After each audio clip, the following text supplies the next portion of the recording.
Bismillahirrahmanirrahim. Assalamualaikum warahmatullahi wabarakatuh. Anak-anakku kelas 10 yang Bapak banggakan, alhamdulillah di pertemuan pertama ini kita bisa berjumpa kembali dalam pembelajaran daring. Hari ini kita akan membahas bab 1 tentang sifat tercela. Di antaranya ada hubud dunya, hasad, uzub, sombong, dan riya. Namun untuk pertemuan hari ini kita hanya akan membahas tentang hubud dunya dan hasad. Lihat peta konsep yang ada di sini. Dalil, kita akan membahas makna, penyebabnya, kemudian dampak negatif, dan cara menghindarinya seperti apa. Sehingga nanti akan diperoleh karakter ataupun akhlak yang muncul, yang pada akhirnya muncul sifat bermuhasabah, bertawadu, bersyukur, toleransi. Yang paling inti adalah ikhlas. Sehingga ketika sifat itu muncul, maka ada niat ataupun tekad dalam diri kita untuk senantiasa menghindari sifat-sifat ini, supaya kita termasuk orang-orang yang memiliki kategori ikhlas, toleransi, bersyukur, dan muhasabah serta tawadu. Baik anak-anakku yang Bapak banggakan, kita akan bahas yang pertama adalah hubud dunya. Apa itu hubud dunya? Kita lihat dari gambar di samping. Ya. Bro, kalau cari muka aku titip ya. Oke bro, aman tuh. Lihat dari gambar seperti ini, di zaman seperti ini kita disaksikan ataupun diperlihatkan dengan orang yang selalu carmuk ataupun cari muka. Hati-hati, itu adalah perilaku tercela. Kemudian di gambar kedua, sebuah tangan, di atasnya ada rumah, kemudian ada singgasana. Nah, di situ mencerminkan bahwa seseorang seperti apa. Nah, kalian silakan tulis di kolom komentar nanti tentang dua gambar yang Bapak sajikan ini. Jangan lupa pernyataan dari dua gambar ini harus mengandung analisis yang inspiratif. Itu hubud dunya atau hub al dunya. Apa dalilnya? Hub al dunya merupakan akhlak tercela yang termasuk atau yang harus dihindari, sebagaimana dalam firman Allah surat Al-Hadid ayat 20 yang artinya, ketahuilah bahwa sesungguhnya kehidupan dunia ini hanyalah permainan dan suatu yang melalaikan, perhiasan dan bermegah-megahan antara kamu serta berbangga-banggaan tentang banyaknya harta dan anak. Kemudian apa itu hubud dunya?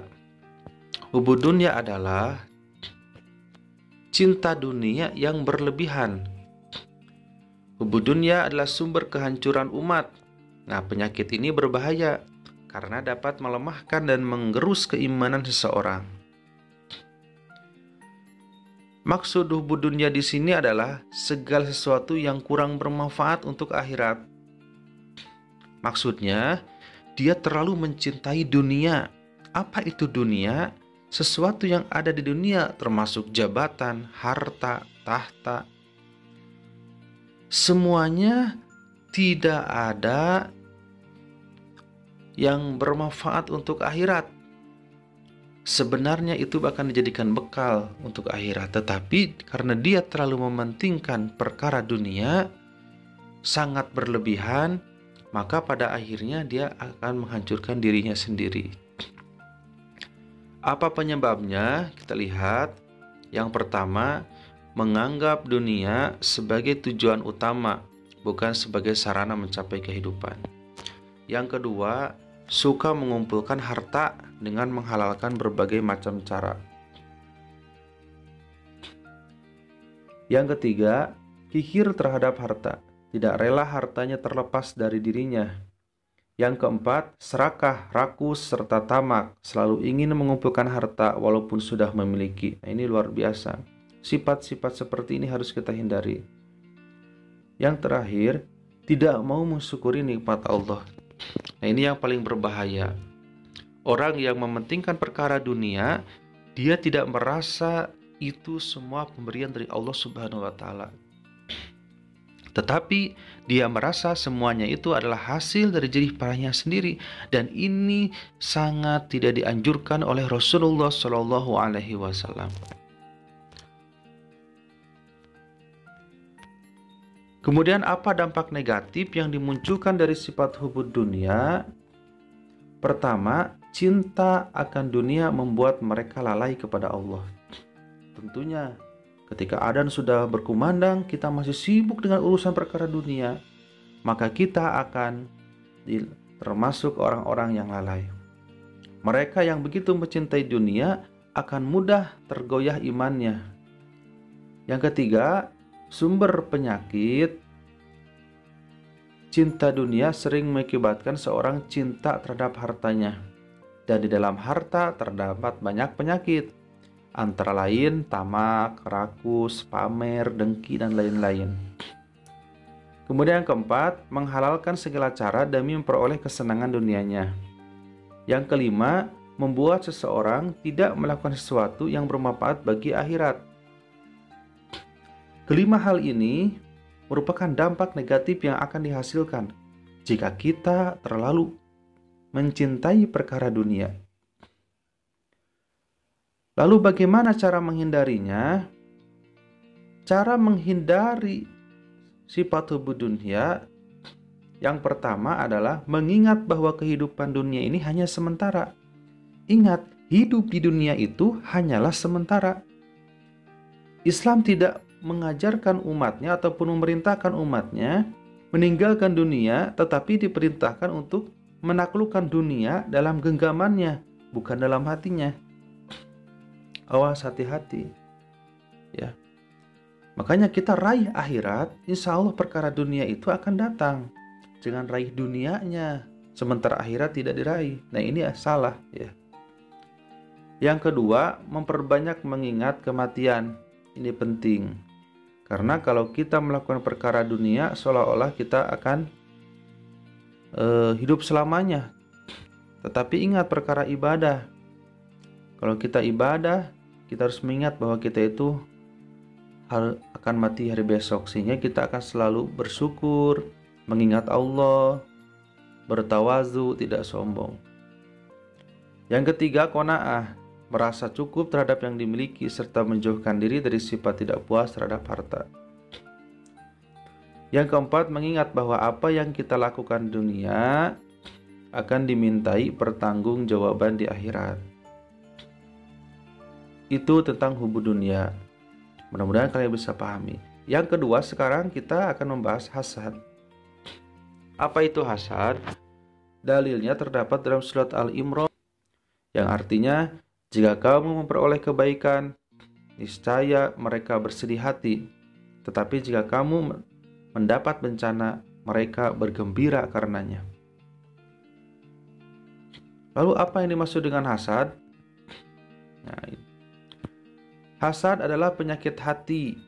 Ketika seseorang merasa tidak senang jika seorang lain menerima karunia dari Allah, hasad secara bahasa berarti dengki atau benci. Menurut istilah, hasad adalah membenci nikmat Allah Subhanahu wa taala yang dianugerahkan kepada orang lain, serta menginginkan agar nikmat tersebut segera hilang atau terhapus dari orang lain. Nah, ini. Jadi kalau kita ambil kata kuncinya, hasad itu tidak senang melihat orang lain bahagia. Jadi orang lain yang beli mobil, kita yang tidak bahagia, kita dengki, kita benci. Saking bencinya kita sakit. Ya. Saking bencinya memikirkan orang lain yang membeli perhiasan yang banyak, sehingga pikiran kita terganggu, akhirnya kita sakit. Orang lain beli mobil, kita masuk rumah sakit. Nah, itu sifat hasad. Na'udzubillah summa na'udzubillah. Makanya pikiran hati kita harus bersih. Kira-kira apa sebabnya yang memunculkan seorang memiliki sifat hasad? Ada dua sebab, terutama yang membuat seseorang berlaku hasad. Yang pertama, adanya rasa permusuhan dan kebencian kepada seseorang. Yang kedua, adanya sifat takabur atau sombong, yakni merasa diri sendiri yang paling baik, paling benar, paling hebat. Nah, ini luar biasa. Kita jangan seperti itu. Kalau kita memiliki rasa benci kepada orang lain, hati-hati. Ya, jangan sampai kebencian kita itu menutup jalan kebaikan kita untuk berbuat baik kepada orang lain. Lalu apa dampak negatifnya? Dampak negatifnya pertama, menghanguskan amal kebaikan. Hati-hati, hasad dapat membakar amal kebaikan, bagaikan api membakar kayu bakar. Rasulullah bersabda, jauhilah olehmu sifat dengki, karena sesungguhnya sifat dengki itu memakan kebaikan seperti api memakan kayu bakar. Na'udzubillah summa na'udzubillah. Semua amal baik membutuhkan perjuangan keras. Sangat disayangkan bila amal baik itu hanya lenyap dalam sekejap oleh perilaku hasad. Ibarat panas setahun terhapus dengan hujan sehari. Sehari berbuat hasad, amal kebaikan yang telah dikumpulkan bertahun-tahun lenyap, tidak berbekas. Anak-anakku, kita harus senantiasa menjauhi sifat hasad itu, karena ternyata dampak negatifnya membuat amal kita hilang dalam sekejap. Yang kedua, merasa senang jika seorang lain tertimpa musibah. Yang ketiga, memutus tali silaturahmi. Yang keempat, hilangnya ketenangan dan kebahagiaan. Dan yang terakhir, tidak dapat menyempurnakan iman. Lalu bagaimana cara kita menghindari sifat hasad? Nah, pertama, memperbanyak bersyukur atas nikmat Allah yang telah diberikan. Yang kedua, menanamkan kesadaran bahwa sifat hasad akan membawa seseorang menderita batin. Yang ketiga, berpikir positif atas segala kejadian yang menimpa kita. Yang keempat, menumbuhkan kesadaran bahwa akibat dari dengki itu adalah permusuhan. Yang kelima, memelihara sikap rendah hati, tidak sombong atau membanggakan diri. Yang keenam, saling mengingatkan dan saling menasehati. Yang ketujuh, bersikap realistis melihat kenyataan. Jadi jangan terlalu banyak menghayal, tetapi kita harus banyak bermimpi untuk mencapai cita-cita, tetapi dengan doa, ikhtiar, dan tawakal. 8. Mempunyai pendirian, tidak mudah terprovokasi. 9. Senantiasa ingat pada Allah dan meminta perlindungan kepadanya agar terhindar dari sifat hasad. Anak-anakku yang Bapak banggakan, semoga kita semua terhindar dari sifat hubud dunya dan hasad. Itu mungkin yang Bapak sampaikan. Kesimpulannya, hubud dunya, seseorang mencintai perkara dunia secara berlebihan. Hasad adalah sifat yang iri, dengki terhadap apa yang diraih oleh orang lain. Terima kasih. Wassalamualaikum warahmatullahi wabarakatuh.